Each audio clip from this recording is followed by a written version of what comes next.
Okay, 2 reasons why you might have low back pain rather than low back soreness a day after you do lots of deadlifts. The first is excessive lumbar flexion or rounding the back too much, the low back. The second is initiating your deadlift with the quads or the knees rather than the hamstrings and the low back. And a perfect test for that when you're trying to get ready for a high volume deadlift workout is the Pvc Hip Hinge Test. And what that looks like is 3 points of contact on the PVC pipe. So it's going to be your low back, your upper back, and your head. Okay? And as you hinge with your hips, you're just trying to maintain those 3 points of contact throughout the entire hinge. What happens when you ground your mid back is it takes that point of contact off your low back, causing mid back pain. Or if you initiate the deadlift with your knees, then you have to go around, and in order to touch the ground, your head and your low back comes off of those points of contact. So let's talk about cycling the reps.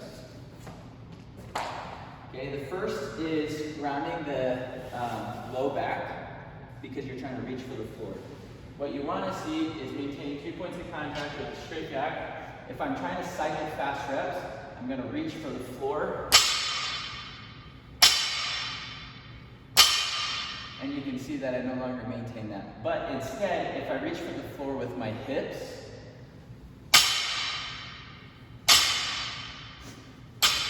then I maintain those 3 points of contact as if the PVC were on my back. So you want to be thinking, I want to pull with my hamstrings. I don't want to pull with my back. Okay? The second is initiating the deadlift with your knees. If I initiate the deadlift with my knees, then I have to have the bar travel around my knees, which causes my back to round in order to get around the knees. Okay, usually we see someone initiating the deadlift with the knees when their back hurts, because they're trying to take pressure off their back, but it's going to hurt your back more. Okay, so it's as simple as hinge with the hips. When it gets to the knees, then you kind of let your hips sink, get it back up to the hips, and then extend. Okay, but the perfect test is the Pvc Hip Hinge Test, just maintaining contact with the low back, the upper back, and the head, hinge, and then it's a little bit of a squat. But once you get to the knees. Okay?